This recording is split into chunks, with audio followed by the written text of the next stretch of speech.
so much, and I'm so honored and touched that our church is able to be part of this panel and to hear about the good work that is going on.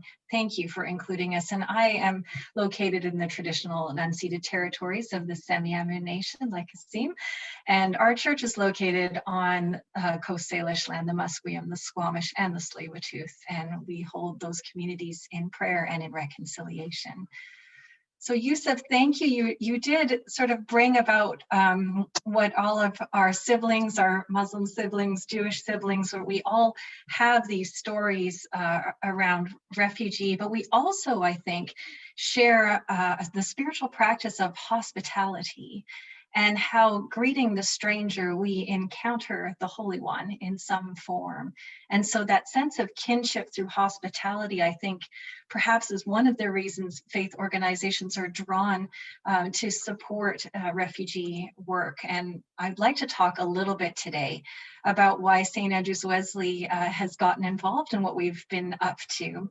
So I'm representing really a group of 14 tireless volunteers in our church who have been doing this work for about 11 years.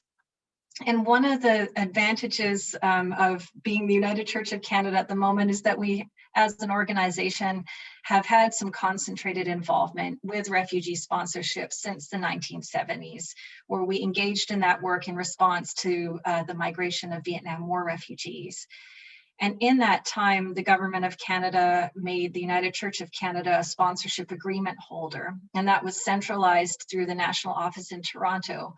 But practically speaking, what that means is that whether you are a church of 30 people in northern BC or a church of 400 in Vancouver, you have some of the administrative support and resources to sponsor a refugee and manage the demanding and sometimes confusing paperwork and procedures that it takes. It also means that as a church, we can be poised to support and accompany refugees when crisis strikes. And so, for example, in 2015, in the beginning of the Syrian refugee crisis, the government of Canada was able to provide access to us for 750 refugees right in the beginning, and for that call to go out across the country to United Churches. Our particular journey, though, began in November of 2010 when there was an urgent call to sponsor a Palestinian family living in the Al Hol refugee camp in Syria. And our current team leader, former educator Donna Scora, just felt called to gather folks in the congregation right after the worship service to see if there was enough people to make a team. And there most certainly was. And so because of her, we have a very active team of 14 people who work on sponsorship and accompaniment. And to date, those folks have sponsored 15 refugees from Syria, Iraq, and Uganda. But one of the interesting things that we noted in that work is, much like all of us, I think we all thrive in like a support and love of community. We noticed there was some additional work we could be doing too.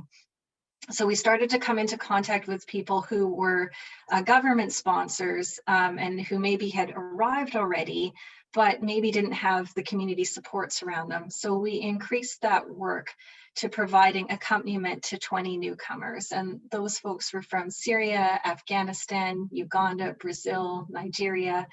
And a lot of that role was, connecting people to education or childcare if it was a family, housing support if they were LGBTQ. It was introducing them to other LGBTQ community where they knew they would be safe and accepted.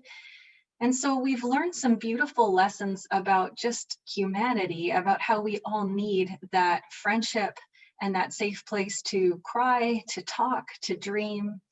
And so that's been part of the work as well. We currently have 8 people that we're desperately awaiting during this COVID time, as many of you have spoken to. The sponsorship process is taking much longer. And so right now, members of the team are calling or texting or emailing the sponsorees during this time to help them know that we are still thinking of them, working on their application, and looking at housing, looking at education support, so that they know when they get here, we are excited and ready to support them in their transition. So if you're somebody listening to this panel and you've never sponsored, in addition to the paperwork, what happens generally in our case is once we get confirmation that someone's arriving, the team kicks into gear, secures accommodation, furnishes the apartment, goes to the airport to pick people up, and plans the welcome potluck. And in that first week of arrival, a lot of the support is quite practical, getting ID, social insurance number, and orienting folks to the transit system or the grocery stores. And really understanding that each person that arrives is bringing their own goals, their own hopes, their own skill sets, and also their own traumas. And we've really benefited from having a former social worker on the refugee team. Two other quick pieces. One, our church, as Yusuf mentioned, supports the full inclusion of LGBTQ plus folks. And so the Canadian government has been asking us to accompany LGBTQ plus refugees as part of the sponsorship program. And this has been a beautiful match for us. We have a LGBTQ group in the church, and of course on our board and in our committees as well. And having folks who can provide some specific context about what it's like to be out in Vancouver, and to be able to talk to specific service providers and supports that are for the LGBT community has really been a great bridge. And we're feeling very passionate about this work because I know many of you know, but just for perspective, 77 countries worldwide criminalize same-sex activity, 7 of them with the death penalty. And we've heard from the refugees that we sponsor many personal stories about how they're at much higher risk for persecution, sexual and physical violence, and attacks in the camps and when they're in these transition states. And that's even from their own families as well. So there's some extra urgency there for us. Finally, we've been really lucky. There are so many organizations, as we see on this call, that make great partners who can provide us with information that we might not know, and vice versa. And so when we're working together, we really see the profound effect of that. So we're grateful for folks like the Rainbow Foundation of Hope or the matching grants we've had from the Shapiro Foundation. And one of our key partners now is Rainbow Refugee Vancouver, who's been a huge force for good, both in terms of helping with paperwork and support, but they're just also tireless in terms of working on the issue.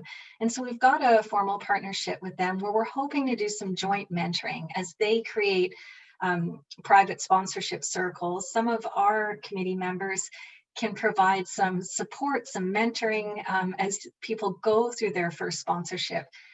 And also it can provide some time for us to all grow and share these skill sets. And I think that's really, really critical. As I mentioned, we are waiting for 8 people that we really hope will start to arrive by the end of this year. And we're continuing to raise money. We've committed $340,000 for the next 3 years of sponsorship. But if anyone is considering it from a personal point of view, maybe I'll leave on this. When I ask our volunteer refugee team what they've learned from refugee sponsorship, it almost always brings them to tears because we are changed by each other. It's very clear that the roles could easily be reversed. And I think the spiritual nature of this work is that it puts us in touch with what I think is our essential humanity.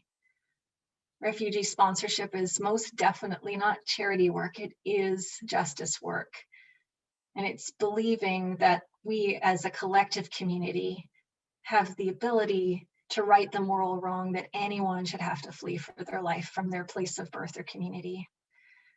And so I hope we will continue to do this work together and to take it into the global world so that we actually build a planet that is just and peaceful and abundant for all.